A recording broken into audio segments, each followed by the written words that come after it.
Hello, everybody who's still here. Sorry, Apologies. guys. What the?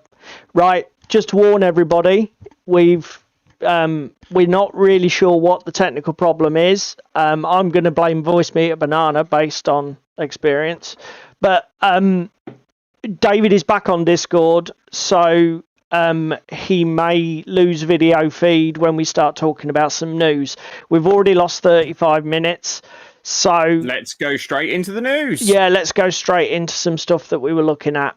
Fuck's sake. Sorry, guys. So let's briefly let's skip that. Okay. No, let's just do the news, and then if we've got time, we'll talk about what we're doing and other shit. Yeah. As I say, David's video will flicker in, flicker out. I can't do much about it. There we go. Sorry. It's all right. So, first thing I wanted to mention was a new channel to me, but I don't know about you guys. So, this is a channel called Mordian Glory. A couple of English guys. Obviously, 40k seems to be their jam. The reason I've put this up. Hello, everybody in chat. I feel we've neglected you guys, but thanks for amusing yourselves. So these guys are doing some battle reports, and they're doing a paste up of the 10th edition. They're basically using as many of the 10th edition rules that they can lift off Warhammer Community and that sort of thing. So they're doing their sort of like version of what the 10th edition experience might be. And to be fair, it's quite an interesting little watch. And actually, I mentioned this channel and these videos because it did inspire, in a way, our main topic tonight. Because one of the things that these guys basically comment on in these videos is, as veterans of 9th edition, they noticed that the way 10th plays with the rules that they've got, models are more survivable. Now, admittedly, you've got to take this with a grain of salt. Definitely, because there might be an element of, well, yeah, but we haven't got the rules and cards for all the really busted ass shit that's gonna auto delete a unit in a single hit. But you never. I mean, as I say, these guys are saying one massive change. You're going from auto delete to units stick around a little bit longer and impact the game more. And I thought, do you know what? That's worth talking about. So that's my first one for you. The next one is, if I can get it to work. Yeah, come on, you let me down as well. Fucking aimed at me, you bitch. I'll take the dagger out of my back. No, it's alright. I was just fucking... Yeah, we got a lovely white screen. Yeah, that's fine. Fuck's sake. You mentioned the channel Jordan Sorcery last week. I've since watched most of his videos. Darren's been playing catch-up. I don't blame you, Darren. Have you seen, talking about this, Darren, did you do the final Fighting Fantasy series? Yes, David's video's gone again. Thank you, Discord. Fuck you, Discord. Did you do the Fighting Fantasy videos? Because I was going to mention them next. So, yeah, oh my god, aren't they amazing? Anyway, we're getting off topic. Argatoria. Stay on track. David and I have been talking about dabbling with these rank and file sort of fantasy style games. And this was mentioned by Luke on Gig Gaming Scenics months ago, and it's 10mm scale, I want to say. It's tiny, itty bitty wee miniatures, as you can see from this. And I just thought, do you know what I'll do? I'll do some research on it, and I found this video on the website of the Spellcrow, the company that produces it. Polish, I believe. Somebody can correct me in the chat if I'm wrong. And do you know what? I like the look of this. Well, Argatoria. Yeah, I really like the look of the way it plays, and I like the dice mechanic. It's D6 dice pool, so you're chucking around 10 to 20 dice per combat or whatever. It's got some sort of command and control elements. The heroes sort of have a very peripheral effect, similar to Kings of War. They can either attach to units or be free, and then they can sort of like alter the way other units activate. But it's got some details that certainly I would like to have a look.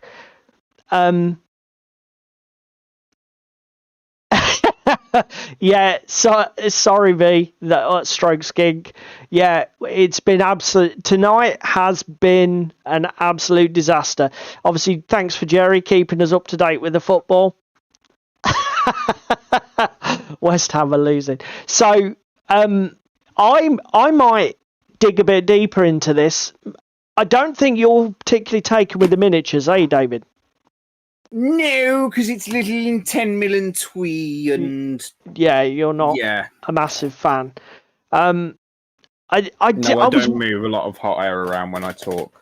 I do. Sarcastic motherfucker. As I was watching it, I did think, because it's all measured in centimeters, I wondered if you could scale it up to like 28mm, switch to inches, and just sort of use what miniatures you've got. I certainly would probably look at that. Because the dice are they, Jerry? That's interesting. I might have a quick look. Have you tried it, Jerry? Has it come across your radar as a play experience? But I thought it was worth looking at. And the game, the other thing I love about the game is they played a scenario based on. Jerry's flicking through the rules now. It's based on. They're either free or very, very cheap, aren't they? Yeah.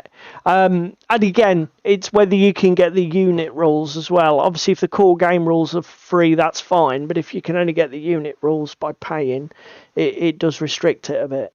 But I think we might visit this and try it, well, even if we upscale it to 28. We have on our list. Obviously, we've tried Kings of War. Wasn't overly fanatical about that. Yep. We've got Hobgoblin book for next week while the Kickstarter is still alive. Yep. Really is my jam. Yep. We're gonna probably visit 8th edition at some point. We'll definitely visit some others as well.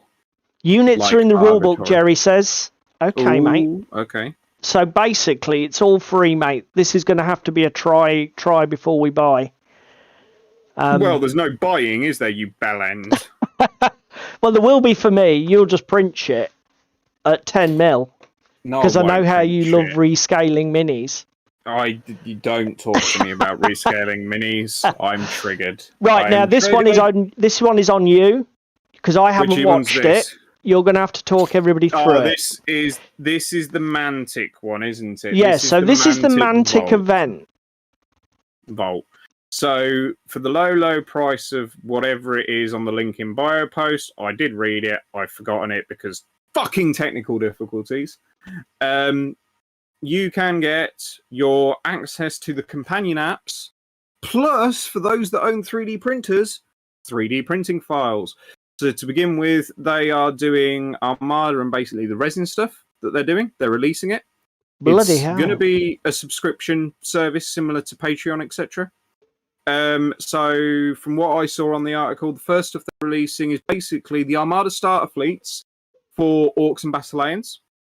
They're adding some Kings of War bits and pieces from what I can see. And Jerry's piping in with £8. That must be what the...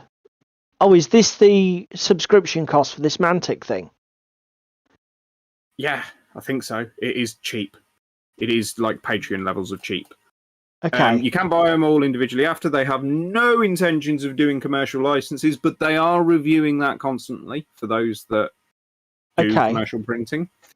But yeah, we're going to get some Armada stuff. And they have said basically all the stuff they're going to release are going to be like aesthetic upgrades. So, for example, they list in the bio post the fact that you can get resin upgrades for the plastic storm giants. For one of the armies, they're going to do that as 3D printing, so you can print the head and arm options. Right. And then they have no intention of touching any of their stuff that's in hard plastic. The main reason being you can pick that up cheaply enough from elsewhere. Which is completely and utterly understandable. It's going to be the boutique stuff that you can see, and that. It's early birds, so it's less than that at the moment. So if you have the companion app subscription, then it's £4. Okay, right. After you'd finished your spiel, I was just going to ask for clarification on this. So you don't need to be subscribed to the companion app. It's not something that's an add-on to that. You literally can just pay your money. Yeah. Ah. And what they're doing them through the Mantic store? You just buy the STLs there, or are they going to a different platform? I think there's a Vault website that they're going to do it on. Oh, they're creating a new platform. That's what the Mantic Vault thing means in the title. Yes. Right. Very interesting. So excellent. So, and basically, like you say, they're planning to put out a lot of STLs for resin bits that they're really not going to be moving forward with. Well, it's stock holding and stuff like that. We mentioned it briefly. They don't now have to hold stock of that, and resin casting is an acquired art. Right. If they come pre-supported and they print well, they are going to have a lot of my money. Mantic are a company that deserve support, and this is a ballsy move. After stream, I will go back and watch this video in full. I did start, but had to abort because of personal and family stuff. So, but yeah, we did say about this. Like, so Jerry's obviously doing the digging here. It's current. Not pre-supported currently. Damn it! It's existing resin, and the current resin won't be going, so they're going to keep that. So this is just another option. It's not they're abandoning it, and it's if you don't 3D print, fuck you. And not currently pre-supported. Nice. Do you know what? I echo what I said last week. I hope that this foray into offering STLs as a manufacturer, I hope it works for them. I hope it proves financially viable, and I hope that more things come of it, because it does. It's got such potential, and good on them for giving it a try. Fucking good on them. So, now the other thing is I wanted to ask you, mate. You sent me a couple of links to articles. Did you want to go through those with the peeps? Because that's the only other no's. Those ones you sent me on Messenger. Yeah, not really, because it's also 10 to 9. So we should probably touch on what we did at club, what we're doing this evening after all the technical difficulties, and then we'll go into the main topic. Well, I'll tell you what I'm going to do then. I'm going to shut down my web browser and see if that stops your video dying. Will come back. So I've got no pictures because obviously technical difficulties, but I will tell everybody. So what do we do at club on Monday? On Monday, I played Malifaux 3rd edition again. It's been nice to get a good stream of games in. I played my Asami crew for the 10 Thunders again against...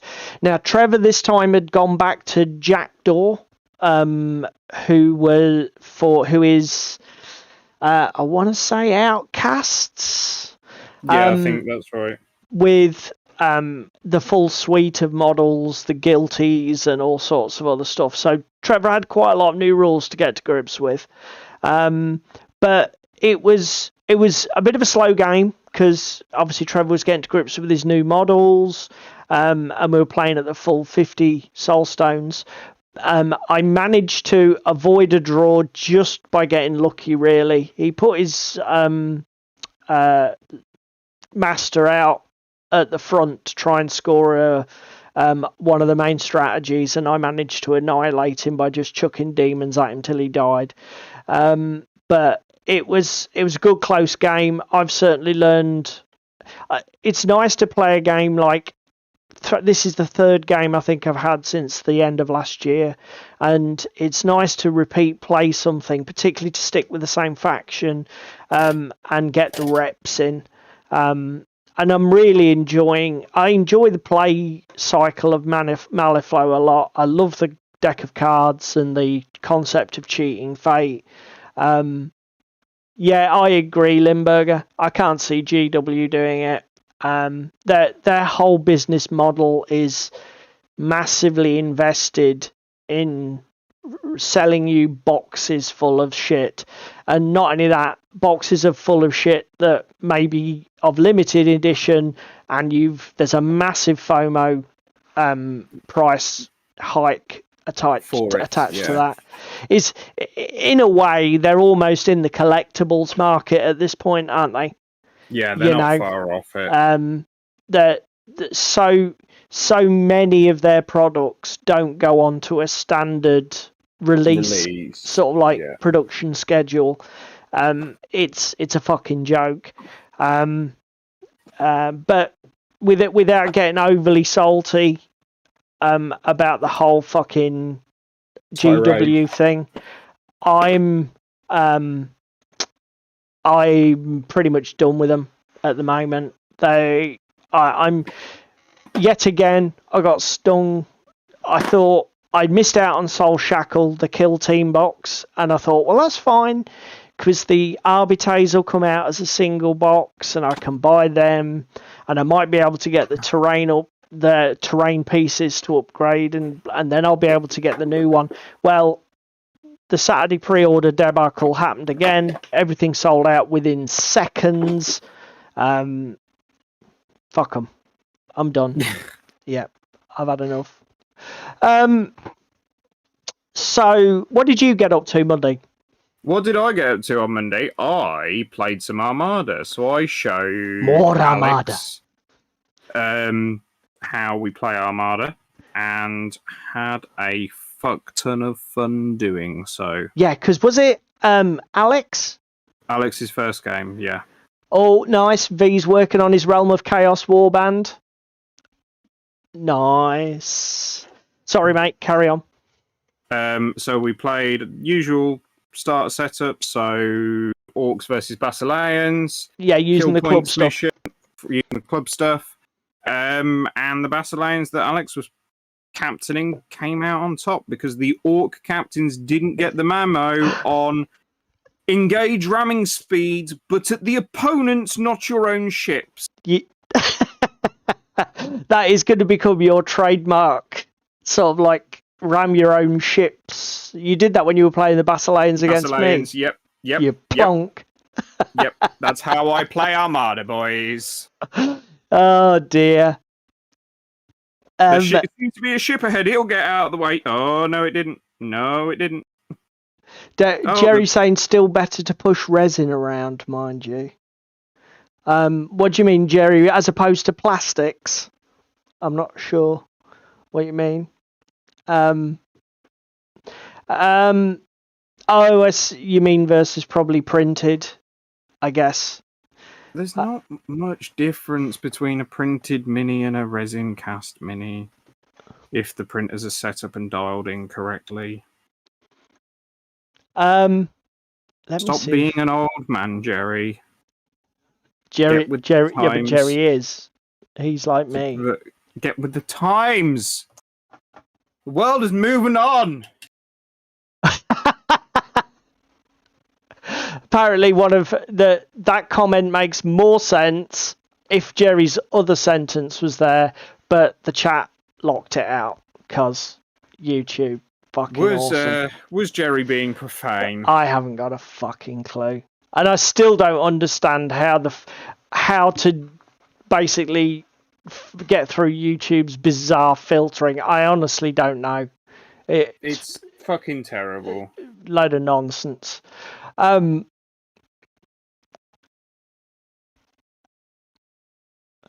Was I? Anyone? Not really sure what's going on at this point.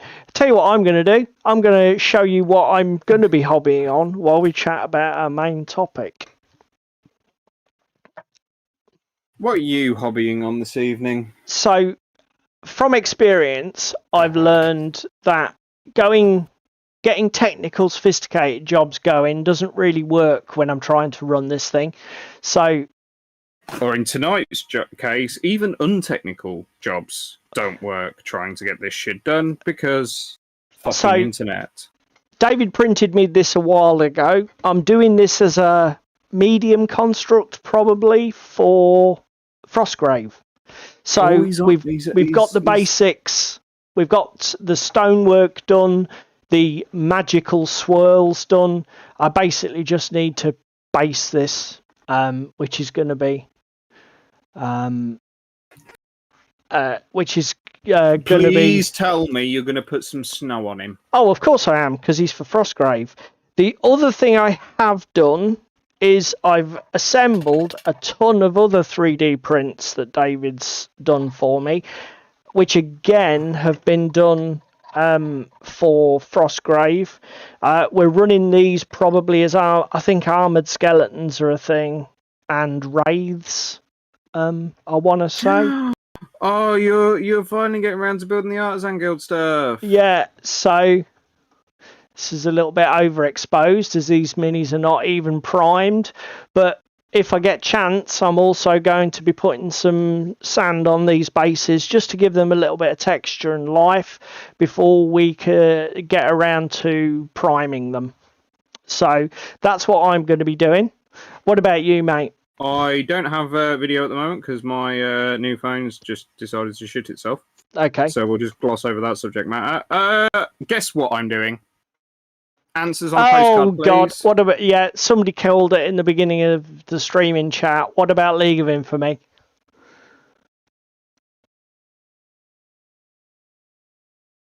So League of Infamy is getting done.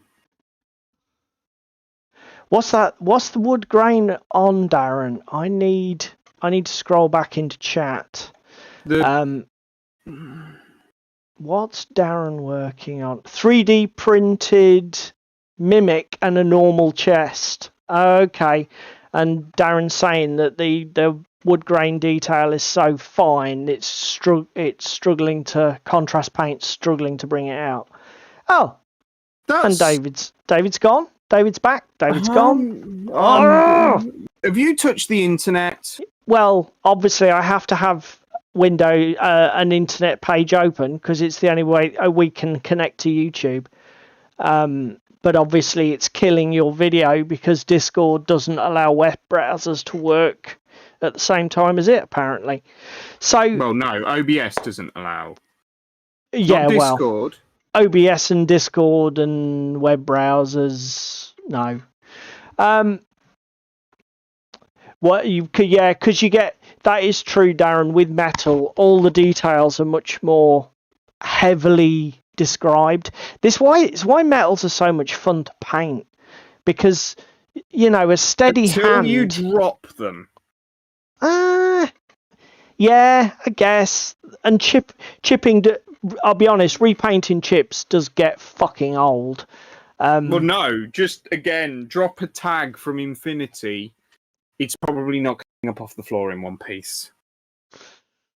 No, not in one piece. But you can soon pin it or glue it back together. Yeah, but issues. Oh. Anyway, I was going to say, your resin models don't do fucking much better. They don't bounce. They just shatter into a Excuse million me. pieces. Yeah, they shattered into a million pieces, and the percentage survival rate out of 16 miniatures is 15. That's pretty good odds. Yeah. Anyway. What the fuck's up with my Discord? You're preaching to the evening Taros. Taros says, I hate basing even more than I hate the OTT project system. I'll be honest, mate. Yeah, I've now learned with the OTT project system that I basically prepare it as a Word document or an open office document, cool. and then copy and paste it in small bits so that when I save it and the browser just bins everything because it times out, at least I only have to copy and paste everything and not retype.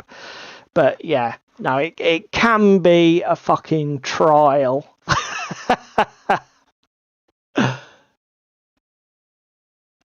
Oh, that's it. Bloody hell, Darren. That's surely. Although I was going to say, surely a little dry brush might help you, but I suppose it depends how small the chests are and how tight the detail is. Anyway, let's get on to the main topic. Because we're only 2 minutes late. Yeah, so I've played a lot of different rule systems and games, and one thing that I've noticed is that games where models are killed relatively easily don't really work for me. And I find them extremely frustrating. Now, what's your thoughts? Have you come across this, mate, or have you had cause to think about this? Most of the time when I get triggered by a game, it's because there's dice involved. Okay. So you're very random sensitive. Yes. Right. However, like yourself, take older editions of 40k, say 7th. You had some really survivable units because they were like 2-up saves or built-in invens and shit like that. Yep. And then you have your chaff, and you put your chaff down, and you're lucky if it survives past turn 2. But it's there as a distraction. It's the only reason you've taken that unit is to distract your opponent or to act as a screen or whatever. So, okay, it served its purpose. But compare that to the likes of Drop Zone Commander. Now, Drop Zone Commander is and can be quite a lethal game, particularly first edition. Do you know what? I was thinking about Drop Zone Commander earlier, and unfortunately, I've not played really enough of it to remember. The thing is, because your units I've only got 3 models of like your tanks, and they've got like 2 wounds apiece. Yeah, I'm still going to say though, I don't remember like say a combat unit of your tanks opening up on a combat unit of my tanks 3-on-3, and then me just lifting all 3 tanks off the table in one fist. No, because we were playing with cover and terrain, and you were a sensible sausage, and you kept them all in a conga line to stop them all being shot at without taking penalties. Do you see my point here? Yeah, but again, the game mechanics, those penalties made a difference, didn't they? Yes. They actually did do something. So when we were thinking about what I want from a tabletop miniatures game, war games are always going to have to simulate the sort of like the ebb and flow of battle, the battle and taking casualties thing. You know, models will have to die or be removed, otherwise it's not a war game, is it? Let's be fair, okay? But yeah. the problem the problem with a game, there's something that's plagued Ninth Edition, and it was so evident in my last game of Ninth Edition. I played my Necrons against some Custodes. Working out the probabilities, I would have had to put 200 shots, anti-infantry shots in to kill a single Custodes model. But the Custodes player was able to just fire with a 3-man Custodes unit, delete a 10-man warrior unit, fire with a 3-man, or even just a character model, delete a 3-man Tomb Blade unit. Yeah. And it's literally, I roll the dice, pick them up. I roll the dice, I pick them up. And I'm going to come at this from another angle, right? We're not usually fans of GW. However, we played Necromunda recently, and yes, we bitched and moaned that shooting was broken in that game. But what actually died? 2 minis aside? yeah, I'm going to give you that. Because they've done the taking casualties part completely differently. Yes, it's fucking irritating as shit because people are getting pinned and you take an action to get up from being prone and annoying.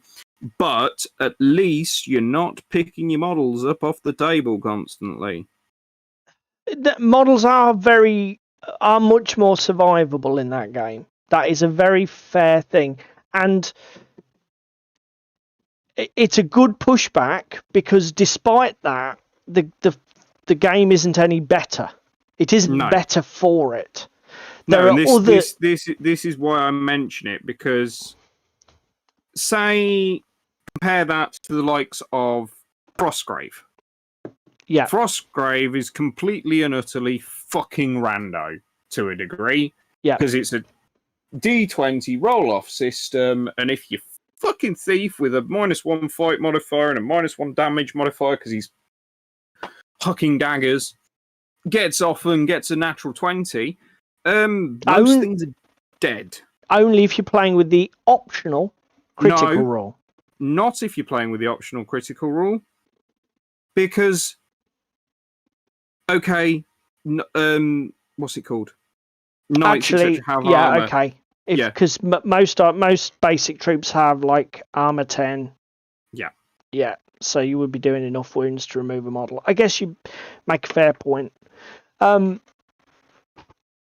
These are good pushbacks because that that game again. It doesn't suffer the aim from of the it. game isn't kicking the shit out of your opponent. No, it's not a core objective. Plus the fact it does require you to roll. It not only requires you to roll really high, it requires that your opponent doesn't. Do you know what I mean? It's sort of like it is a bit of a dice thing. In practice, unless you're playing with the critical rule in Frostgrave, you don't get many one-shot kills, do you? No. In practice. It's not a common thing. But yeah, and I know that is true, Darren. Crits, but they are nice. There can be an element of cinematic effect to it. So if it makes a good story, it's fine. But the other Cheese Me's come in with a very good point of don't roll 30-odd dice to take down a single model. When you're rolling 30-odd dice, you should be taking a fair chunk of that unit out. True. Unless you're an orc player. Then you're throwing like 80 dice and only getting fucking 15 to convert. To wound rolls, and then fucking Jesus Christ on the... Could you imagine orcs versus custodes? Yeah. I mean, it comes... The issue that I have with this delete mechanic, this delete system, where literally it's almost like you point... You take an action, so like Limburger says, you take an in-game action with an in-game asset and roll a few dice, and because you've sort of like maybe put modifiers on or stacked the numbers, basically most of the time the other player takes one of their assets and picks it up and puts it to one side in one action, one in-game action, a shooting action, a combat action, whatever. The problem with that is the more you take your opponent's assets away, and the more players in the game lose assets, the more the players lose agency. Because if you don't have assets, you don't have agency. You can't do anything. And it's... Again, experienced player versus somebody that's not necessarily so experienced with their army. Like, the experienced player will know, right, they've bought that unit. That unit is their good anti-armor unit. Yeah. I have armor. That has got to fucking go. Yeah. I mean, that's... Again, there's all sorts of nuances to this. That's like...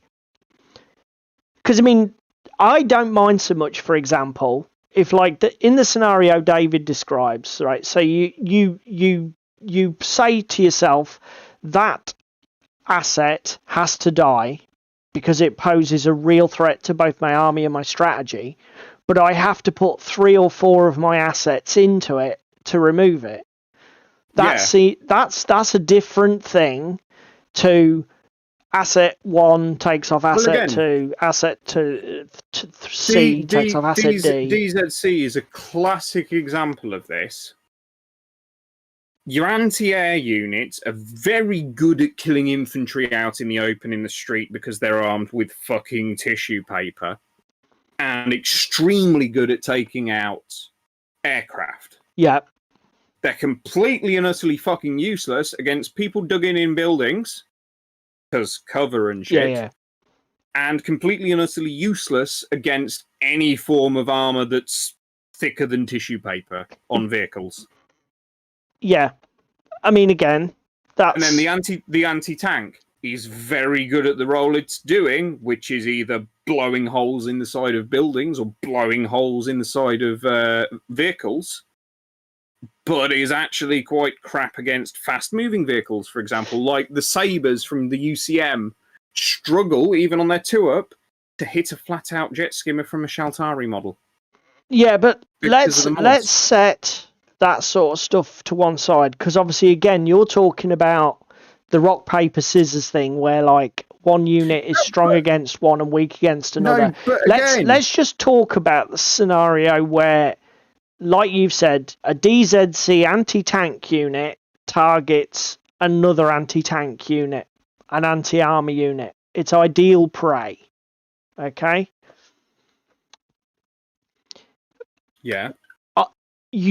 I think a scenario where the player rolls all of their dice, and on reasonable rolls, without accounting for spike dice, the 1 in 150,000 chance that everything's a 6, etc. So without that nonsense, on reasonably average dice, they put out enough damage to completely remove that whole unit, that whole game asset for that other player. It leads to games which are a very rapid spiral. And yes. Even if both armies do it, number one, the biggest problem with it is if you have the I go, you go system that's sort of fundamental to 40k and the GW core games, you get the alpha strike scenario. So I get to activate all of my assets before you. And if I can destroy one of your assets every time I do something, you don't have an army. We've all heard of, played in 40k games that are basically over by the end of turn 2. Because of this problem. Okay? The vast majority of games, other game systems, in my experience... Bolt action is a prime example of this. Combat is lethal. Close combat is lethal. Doesn't matter what happens. When you get into close combat, you're pretty much fucked. Yeah, because you basically the rules saying close combat, you just keep going until something's finished, dead. Yeah, don't you? You just keep going. Because But it's sort of a simulationist thing. when you're shooting at tanks, you can track them. You're not fucking blowing a tank sky high and hitting its ammo rack and leaving it as a burnt out wreck. Not That game normally. that game we played, for example, I Yeah. tracked your German tank right at the back and basically made it ineffective for the entire game. It still had a massive threat radius for me, and I went nowhere near the fucker. But I tracked it, and it stayed out of the way. Do you know what I mean? Yeah. But you didn't manage to just remove it immediately. I mean, same with units, putting pin markers on. Well, this is what I was going to say.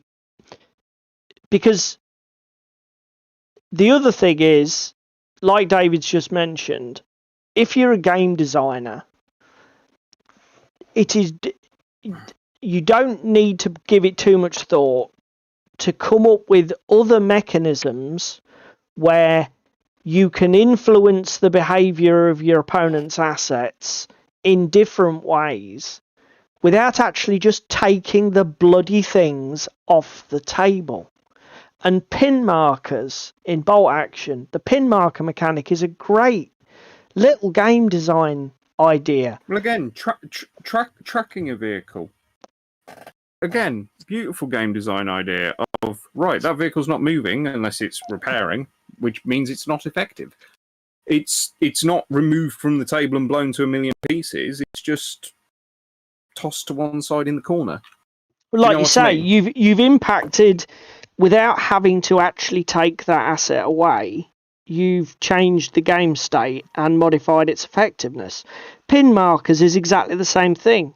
It's once a unit's dug in and in cover and got the ability to go down and that, it's actually quite difficult to remove infantry units in bolt action with shooting.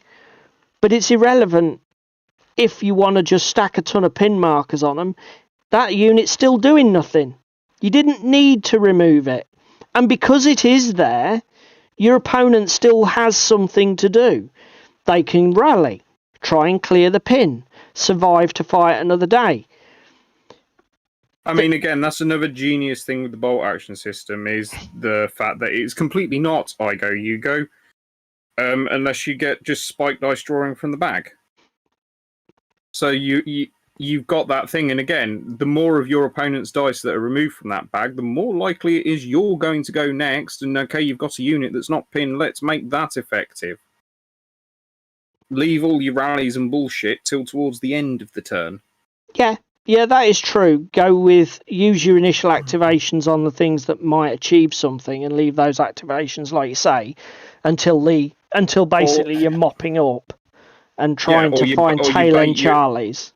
Bait your opponent out and see what they're doing first, and then swing back with a hammer. Because both are valid tactics. Do you know what I mean? Yeah, I mean, you could say that if a game is alternating activations, again, the super killy nature of your rule set is mitigated by the fact that, well, yeah, you might kill something, but then your opponent gets to activate and kills something. Yeah. Which is fair. That is a fair comment, and it certainly is less egregious than the scenario we described earlier. Trench offensive, wasn't it? Because trench offensive was weird with alternating, but it's still like everybody does their movement, then everybody does their shooting, etc. Yeah. So, okay, I might get the drop on you this turn and snipe out one of your guys with the shot, basically taking your only opportunity of shooting this turn out. Yes. But I might not be near anyone to go into melee in trench offensive. Whereas when you can melee. Do you know what I mean? Yeah. I'm trying to think of another game that does it really, really well. I'll be honest. Infinity. Infinity's another good game, actually. Because, again, with your line of sight and everything, you only have to activate the model that you need to do its job. And you've got mitigating circumstances, so you can take your cautious moves. Yes, you're burning through more of your actions, but your opponents aren't getting ARO opportunities against you while you're fucking walking across the countryside. More because you're taking cautious moves. And also, and this is something that, to be honest, we probably will find is a big factor in Trench Offensive, is the ability to resurrect models. Because obviously in Infinity, models go to medics. unconscious state most of the time. So even when you've lost an asset, if you've got a doctor or engineer in the case of a remote, you've got a chance to bring it back up and get it back in the game. Again, it leaves you that window of opportunity to interact with the asset, while as the attacking player or the offensive player, whatever, you've neutralized it for a time at least. Yeah. And it gives great gameplay, you know. I mean, all of the modern skirmish games that have come out you know, Marvel Crisis Protocol, Batman Miniatures game, Malifaux, fucking hell, even the new Kill Team, right? This is a feature of the new version of Kill Team that I love. Things have lots of wounds. Most weapons will struggle to one-shot kill most models. I mean, again, there are exceptions. Malifaux has some 4-wound, dirt cheap shit models that are easily one-shotted, but they're non-combat models in the game. They have other purposes, scheme running, whatever, you know, pacing conditions on the enemy models. But apart from the exceptions, generally, you take a couple of good Malifaux henchman models and pit them against each other, you're going to struggle to do a one-shot kill. And the game feels much more back and forth because of it. It's not arbitrary. Even thinking back to like days when I used to play more Warhammer Fantasy and stuff like that, if you lose you get a unit locked in combat with another unit, you lose that combat, and then you rout and you run. Your opponent might catch you, but then again he might not. And you get to run off, then you might rally to come back in the game at the end in a later turn. Weakened, obviously, but again, still there and fighting. You know, to actually get a situation where you've got, you know, I mean, again, you can engineer it. You can have a really fast unit, charge a unit, so that when the overrun roll comes, you've got virtually like 70-80% chance of killing them to a man, blah, blah, blah. You can engineer it with strategy and tactics, but it's not easy. Well, again, it's not a given. No, exactly. It's not like, oh, right. Because I was thinking about chess, right? Chess is really arbitrary, isn't it? That piece takes that piece. That piece takes that piece. It literally is like, What is it with you and mentioning the chess word? Because every time you mention the chess word, somebody ends up getting triggered. No, but it intrigued me, because then I thought, well, it just goes to show this isn't a given. It's not a truism. There can be exceptions to it for all sorts of reasons. And I think with chess, it works because it's a trading game.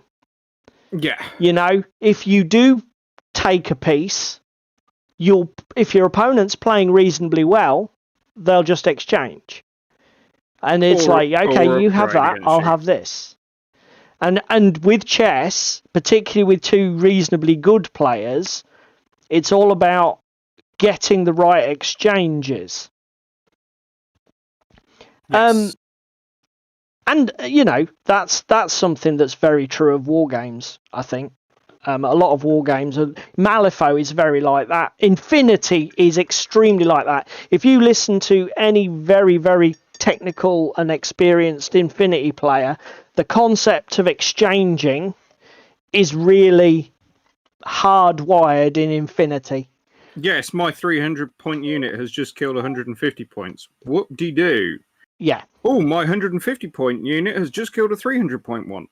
Arbitrary numbers here. I know Infinity is far less. Yeah. But the point still stands of, well, you've just fucking earned your points, boy. Yeah, my 11-point Zhanshi has just killed your 43-point fucking close combat whatever, monster yeah. with a lucky flamer shot. Unlucky there, sir. It's yeah. I mean, I'm thinking of, and again, that sort of comes back to Frostgrave, which we touched on earlier, because everything can harm everything. Again, Frostgrave, you don't have to kill something outright. You can just wound it and cripple it, and then it's slow. Yeah.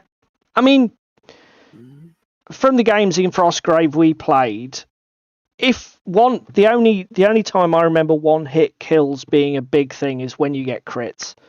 Using the old crit rule, where everything was doubled. Double damage. Yeah, it was pretty insane. But again, that's going to bed. You can always modify the gaming experience by just not using the critical rule. It is optional after all. And it has been dialed down now in second edition. Yes, it has been dialed down to 5 wounds added, hasn't it? Over and above, rather than double whatever you would have got. It's obviously a complicated topic, and I guess that's true, and that's very true of Infinity as well. Limburger says chess works because you can see you later, Tim. You can threaten a piece. Yeah, chess isn't my favourite game. I used to play a lot when I was a teenager, but I don't play it now. I've just had a thunk. Yeah. Wild West Exodus. Yep. Most of the chaff and the shit dies relatively quick and easy. Yep. Your heroes that you kind of want a bit more and to hang around a bit have built-in rules to make them more resilient. Yeah. But when you say the other thing about because I thought about Wild West Exodus, I didn't really want to mention it up front because we haven't played a ton of it. No. But most of the models come in units of 5 or whatever, unless they're a character. And even if you can remove a couple, you don't remove the unit. Do you know what I mean? And there's I know what you mean. Because another good example is Firefight. Okay? Whenever I've played Firefight, my unit will shoot at the Enforcer player's unit, and I'll take 1 out of 3 models off. He'll shoot back, and I'll lose 2 or 3 out of 10 Forge Fathers. And then we jockey for position, move for objectives, shoot, exchange fire again, and you whittle away at each other. And it's death by 1,000 cuts sort of principle. And that's sort of interaction I find is so much more satisfying. Darren and Skink have just made 2 good points here. So Darren's made the point of campaign games. Yes, that's true. Of stuff doesn't need to be killy in campaign games. No, because again, it doesn't matter if you're getting your model removed because it's not dead in the campaign, is it? No, and again, Necromunda is a prime example of this. A campaign-based game. The only counterpoint I will say is fucking not Kill Team. Bloody, what's it called? Warcry. Yes, it's a campaign game. It doesn't really matter. But, oh my god, are things killy in that with criticals. But that's more to do with the game than it is to do with the models themselves. Yeah, I think you're talking about dice again. Yeah. Warcry, the models have multiple wounds, and I don't think Warcry's too bad in terms of this problem. I mean, I need to play some Warcry with you so you can convince me otherwise. I'm not saying it's a good game, mate. don't go mad. I'm just saying that I don't think it has this particular issue where. Then V's point is when you're playing a big war game, you want to be blowing shit up and removing it. Do you know what? I see where you're coming with that, V, or Skink, so that everybody else knows who we're talking to. I can see where you might be coming from with that, but I stand by. I can think Bolt Action is the best game, best example I can think of this, right? If you have 40 or 50 infantry models on the table and a couple of weapon teams and a tank, you can feel like you're getting something done, you're achieving objectives within the game, even when your opponent's not picking their models up and taking their toys away. The rule system and the game gives you the feeling of reward, getting shit done, without kicking your opponent in the teeth and taking their toys away. And it is probably fair to say this is just a game design thing. I think we've already discovered 30 minutes into this conversation that there are some scenarios where your game framework can allow a highly lethal game mode to work. And it might be because armies are huge. You might be playing like a 6mm scale and you've got like 50 units on the board. But you want to keep the gameplay down to 2 hours. It might be because it's the opposite. It's only a 15-minute game. It's a bit like Trench Offensive. I think Trench Offensive, the lethality of it and the fact that it is a lot of you go into close combat, beat something up, it gets lifted, it's gone. You lose models so quickly. But it doesn't matter because you can shuffle up and again. Even at 10 models, I reckon you're done in 30 minutes. You just rack them up and play again. You know what I mean? Again, Armada is another game that does it well. That was at the forefront of my mind when I was thinking about this as well. Because you don't have to blow your enemy ships clean out of the water to be winning. No. The games we've played of Armada, we've had, 3 or 4 assets on the table? Yeah. And even at the end of a full game, you might have sunk one, disabled another, and the others will be limping around with a lot of wounds on them. But it isn't... Number one, I think because of the way the movement system works, it's very difficult to get yourself in a position where you can literally unload with 4 of your ships against one of the enemies and drive it to the bottom in one shot. You'd have to be a better player than me anyway. You could, there'll be people who'll be going ferociously in the comments, bloody easy, I can do that. Fine, we're good for you. I think you must be an amazing tactician.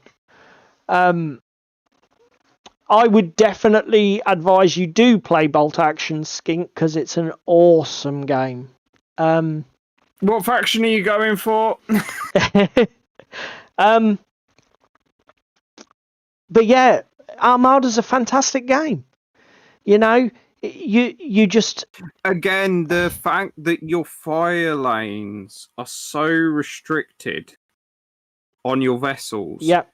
You can outmaneuver your opponent.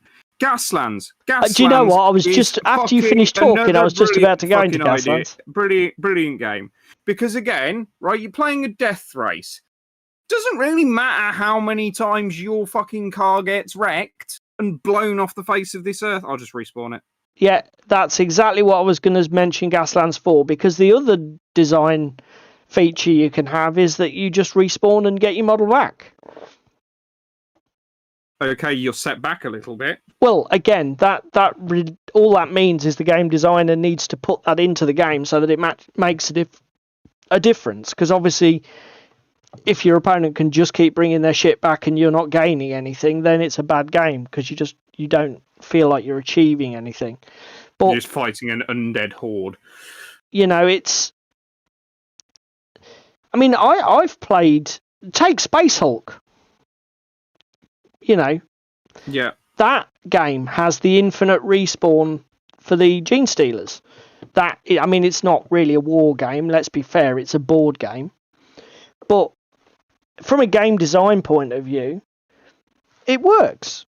Even though your Gene Stealers just keep coming back, the Marine player. I'm going to touch on another board game here. Yep. Nemesis. Okay. For the alien undead or the alien just constant respawn mechanic. But then for you as the player character, having to manage your wounds. Because if you pull another chest wound, you're fucked. And you don't know what wound you're going to pull next when you get in your... Do you know what I mean? Yeah, definitely. You don't know if you're about to keel over because you've just been shanked in the chest a second time. I was thinking about that. That's very similar to that Ruthless game that we played at Dicene. Yes, it is. That's we only had exactly where I was going with this. Each player only had 2 models, but it felt, the models didn't just go down like a sack of shit. That you felt like you had some agency. Oh yeah, that was a bad hit, but that's fine. I can come back for this, get into cover, fire back. Do you know what I mean? You weren't one and done. No. And yet it's still a good game. I guess so, Limburger. Limburger says, killing feels good, though. And I guess, yes, there is something about your opponent picking up their army. But maybe it's just us, right? Maybe it is, actually. It is just us, because I'm gonna come to another point here. We've discussed it previously in chat on this channel last summer after we played a game of War on Terror. And we've seen some YouTubers, so Peachy's had a copy to look at, hasn't he? And Dave from MS Paints has done a video on it very recently. Yep. And I'm still of the opinion I had last summer of what the fuck is going on with that game. The fucking shield mechanic and rolling rando dice every time and everything. There is literally no skill to the matter because you can't pick a unit and go, oh, well, that's going to shoot that out and kill that because of dice and cover and everything else. It is just, at least with the demo game that I played, felt completely random. Yeah. I don't remember enjoying the game, if I'm honest. I don't remember it being particularly deletey. No. I just remember thinking... Yeah, but my point of it not being particularly deletey is the fact that I was using deletey things and things weren't going bye-bye, was how it was described to me of, this unit's good at doing that. And it couldn't right. because of the fucking shield mechanic and the dice rolling. Do you know what I mean? Yeah, I do know what you mean. That's where I'm going with this over, oh, well, it was a particularly deletey game. Because, as you say, it wasn't particularly deletey. It didn't seem it. It didn't seem it at all. But we only had one demo game. So you've got to be careful. I'll be honest, to echo what David's just said, I didn't really want to get into this, and I didn't really particularly want to mention War on Terror because everybody else on YouTube seems to be raving about it and saying how bloody fantastic it is. No, but I'm saying it from the point of view of maybe we're wrong. Maybe we are, but I stand by my initial assessment that in 20 by 20 grid coupled with dice and then deduction dice and addition dice and the fact that all your modifiers are random, I stick by my initial assessment, which is I'm out. Yeah. Maybe maybe for a cinematic beer and pretzels, 5 or 10 miniatures aside skirmish game, yeah. But for something that's selling itself as potentially mass combat, nah. I'm sorry. I'm just sorry. Yeah. Yeah. No, but this is just why I mention it, because we're not necessarily always right here on the channel. I did say to David, half jokingly, just watch. This will be the next biggest game after 40k in 2 years, and we'll look like really fucking knobheads. But here it is, recorded on the internet forever now. Live. That we're a bunch of knobheads. So live. We're idiots and don't have the faintest idea what we're talking about. Taros, what's War on Terror? Yeah, I think Limburger corrects him then. War on Terror. No, it's a relatively new game, Taros. It's just on Kickstarter right now. People, if I can give you the TLDR version, XCOM, the war game. Basically, 1950s aliens versus some sci-fi dudes. Yeah, Greys versus Space Marines would be the best way to describe it, if you know what I mean. With 2 new factions as well, but... Yeah. And to be fair, the miniatures, particularly the Greys, are excellent, and I think a lot of people's initial response on YouTube, I don't want to be deprecating or yuck anyone's yum or piss on anyone's chips, I think a lot of people are reacting to the models, which are fine. I'm not such a massive fan of the humans, but the alien models certainly are fine. The Greys, I think, are great. The Greys are exceptional. The humans, for me, were a bit smooth and lacked detail. I just think, miniatures aside, I don't think the game's that great.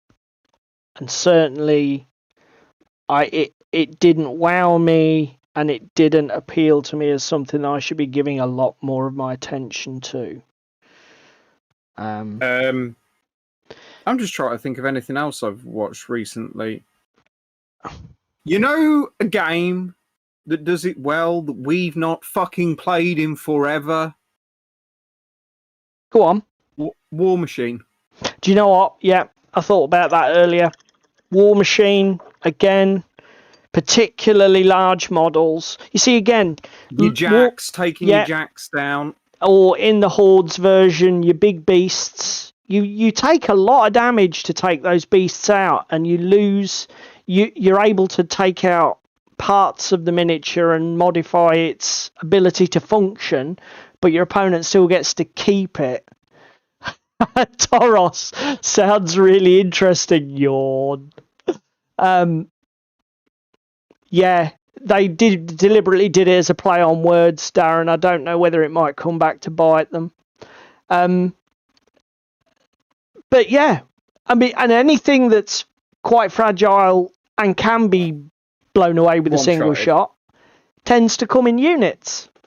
So you might remove a couple of your opponent's models, but you're not going to go deleting an entire squad table asset in or one game. You can delete an entire squad, but you've put your entire army into doing it. Yeah, not just one game action, as Limburger so elegantly described it earlier. The best way to think about this is, what reward are you getting for that single game action? When that single game action, I mean, Christ almighty, there are some egregious units in 40k with multiple weapon profiles, some of the bigger vehicles and monsters.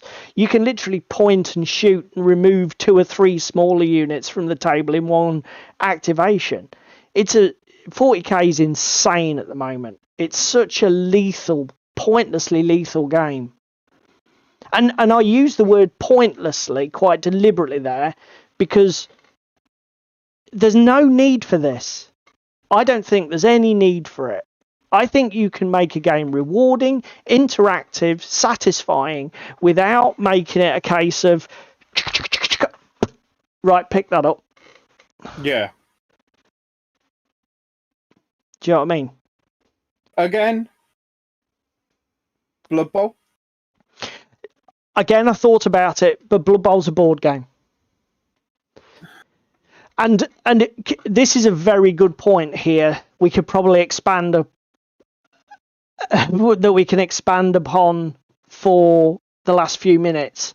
David's mentioned Blood Bowl. David's mentioned Nemesis. Nemesis, the board game. You've mentioned Space Hulk. Space Hulk, right? The board games. League Dungeon Saga. Fucking. Should we carry on here? Yeah. Well, again, other people might differ, but I call Dungeon Saga a tactical board game. Board games are a different beast. A war game, you want to be... Board games never feel any pressure, I think, to fall into the trap of take your opponent's toys away to win the game. Okay? Yeah. Board games generally have a more sophisticated design process. They think about win conditions in a different way. They think about player interaction in a different way. People who design board games have a different mindset, okay? And you can call me wrong, but I would say that for them, it's a problem that they don't have to think about as hard because it's more hard-boiled into the design process. Miniature war games, because it's a simulation of combat, tend to be very... This is a trap that is just there in front of you if you design a war game, isn't it? Let's be fair. You know, and even if it's a trap that you can fall into either with your core rule design or your balance. Don't you think, mate? Yes. But then, as we've already touched on several times tonight, there are games that are absolutely knocking it out of the park. No, sure. And again, that makes the games that do it badly, that gives them even less of an excuse, I feel. Stop kicking the puppy while it's down. As I say, it's not black and it's not white. It can work. But... Oh, I am loving snakebite leather for wood. Yeah, snakebite leather was a classic. It was a brilliant colour in the old GW paints. Which one's that? Is that one of the contrasts? I think the tint is slightly... Yeah, that's the other thing. 120 quid for that. Nah, too much for me. I won't be backing it, certainly. Oh. No, we've got other things to go to Games Expo and spend our money on. Yeah. I am thinking of picking up Trench Offensive. Yeah, I am as well. Maybe what we should do is put a head together so that we cover a lot of games. Whatever you buy, I'll buy something else. And we'll... Because there's no reason for us... Because I can always pick up models for Trench Offensive if we get into it. Yeah, exactly. And we can really sort of like branch out with the games that we've got between us then. In summary then, obviously killing models and killing units, let's be clear as well, just in case anybody was confused by the clickbaity bloody thumbnail, this isn't a moral argument. This isn't will you simulate people are dying,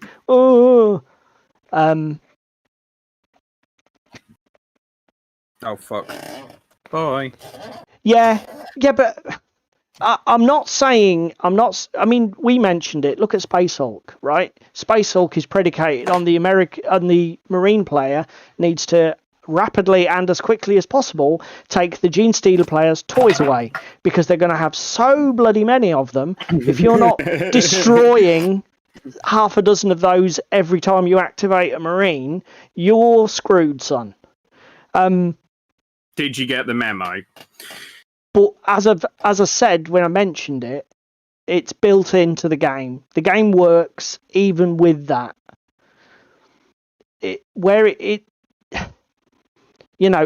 Coming back to what I was saying, this isn't a moral thing. We're not objecting to the fact that we're simulating death, and we think we should keep units alive and find other ways. models will die in war games. It's the way it is. All I'm saying is, of playing the game. Yeah. All I'm saying is that you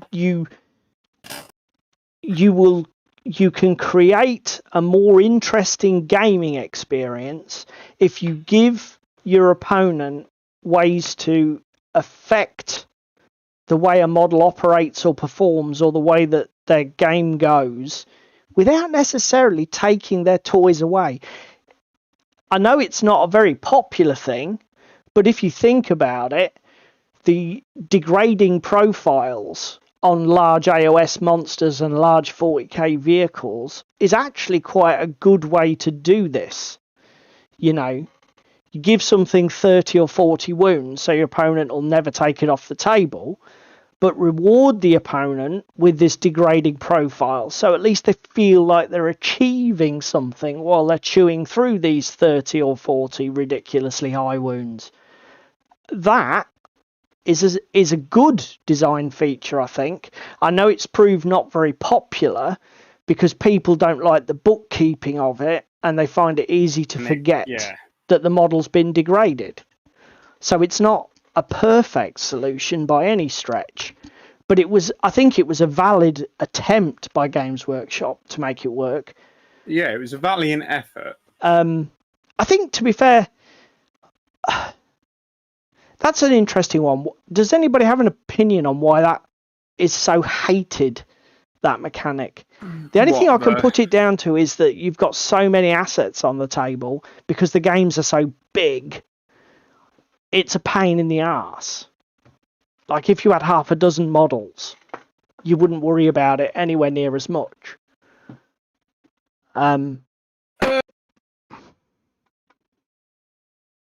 other thing is, it's not consistent across the range. Because some barely degrade until the very end. Oh dear. Darren Harmon's opinions are not necessarily our own, GW. However, that's some Jerry. of us may agree. That's Jerry. Oh, it was Jerry, was it? Oh, fuck. I was going to say, if you can hear the breaking of teeth as somebody gets kicked in, it's probably Jerry. If we never hear from him again, we know where he's gone. To be fair, I can't imagine he's worried. Not even a little bit. Oh dear, that's funny. So yeah, there you go. So if you're listening to this and you're designing a war game, just think about player interaction. It would take an entire fucking legion of...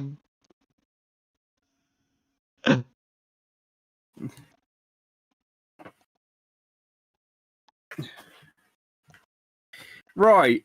Well, just before the end of stream, what did you get done tonight then? Me, I managed to get... Let me just clear this off. I managed to get my German grey down on this base, which will now just take a little bit of a dry brush and then we can stick the snow effect on. But I'll bring that up for people at home. That's what I got done. Just a little bit of German grey on the old chunky boy. Did you get many miniatures finished or painted? I've got a few finished, and I've got some like base coats and stuff down. So little Stroke Dragon has got it. They've got their green base coat down. I've finished the frogs with blade pipes finally, and I'm currently working on the frogs with big wooden sticks. Is the easiest way for me to describe this shit, because that is what I'm currently working on. See, Jerry's coming in late here. He doesn't like... Jerry's not going to see this conversation finished. So you would know better than me, Jerry. I mean, I'll be honest, even my first games that I got into were Games Workshop. I was sadly Games Workshop first and then discovered there was other stuff later. But obviously 40k and Fantasy Battle have always been miniature removal. But Jerry is saying here, figure removal is relatively new. The amount of games that don't do it far higher up until, say, the mid-90s. suppression and unit degradation was very much the norm. I can imagine that's a thing for historicals. I imagine that's particularly a much bigger mechanic in it, Jerry. Again, it makes sense, particularly with large unit games, because you don't want to be faffing around. It's funnily enough, it's one of the things when David and I were looking at mass rank and file war games, fantasy or medieval style war games. We looked at the mass combat. Is it one-page rules regiments? Yeah, I that's immediately nice was system, like, though. It's got model removal in it, so I was like, nah. Just because the Kings of War system is better. Where I can still vividly remember moving from fantasy to Kings of War, the concept that I don't need to just keep taking miniatures off and setting them to one side and then reorienting all the units in a big combat. It's just like, why? Just track the wounds, come up with a mechanic where the wounds are factored in. Winner. And like Jerry's saying, that was much more common in games. So like up until very recently. Exactly, Jerry, and that's why I think I know bolt action probably does receive some criticism from hardcore historical guys. But in bolt action, if you get a unit into cover, it is very difficult for your opponent to kill models with small arms fire. But what it is not difficult for them to do is suppress them to the point where you can do fucking nothing with them. And that is, like Jerry says, in modern combat, certainly, World War II, middle of the 20th century onwards, that's often the way it was. It's not a case of you've got to put everybody in a body bag to win. Wars aren't won like that. Conflicts aren't won like that. Battles aren't won like that. Demoralizing or taking away an enemy's will to fight is often a hell of a lot easier than taking away its ability to breathe. So that's what that's what you end up doing. Human self-preservation. And when bullets fly, where do you end up? Face down in the dirt. Again. So yeah. Whatever. Obviously, as we've said in tonight's discussion, this is not a black and white thing. There are obviously games where you can have high lethality and remove models relatively easily, and yet the game still functions, still feels interactive, and still works as a game. If you've got an opinion, if you can think of stuff that we didn't mention, games that do this particularly well, or even games that absolutely offend massively in this regard, stick them in the comments down below. We always like to read them. Thank you for staying with us with all the technical difficulties. If you stayed here till the end, you is fucking appreciated, and apologies on that front tonight. We'll get you guys in the chat. Round of applause, because you are absolute legends for bearing with us while we absolutely screwed up at the beginning. And you cannot imagine how grateful we are that you stayed for the distance to make the show what it was. It's really appreciated. If you can find time to do anything to help the channel, please like this video. If you can find time to do any of the other things listed here, then please feel free to do them as well. But if you've only got time to click that like button, that's fine. That's enough for us, and we're eternally grateful. Next time we'll have to talk stamina. Okay. What context, Jerry? Are we back to fighting fantasy? I mean, Crispin's not here, so it's not overly sexual. That's true. We love you, Crispin. Bolt action is 40k, and well, bolt action is just a good game.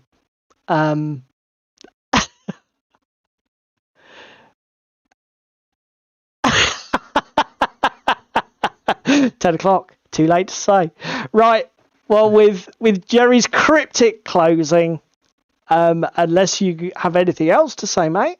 He's fucking Jerry ushering us out of the door. Because that's what this feels like. He's like the fucking bouncer. Look, boys, it's past your bedtime. Off you go. Football's over. Quit your fucking nonsense. There's something I want to watch on TV. Oh, before we go, Jerry, I read that book, The Doom That Came to Gotham. It is amazing. I absolutely love the recharacterization of all of the people from the Batman mythos in that. It's a great book. If anyone's interested, The Doom That Came to Gotham, it's amazing. Have you seen the film? Is it worth it or is it crap? Because I am sorely tempted. It was that good. Actions need consequences. Jerry's not saying. I'm guessing. Haven't seen it yet. Okay, that's fine, mate. We'll have to see who gets. Yeah. That's a good book. Right, on that bombshell. What about Assassin's Creed?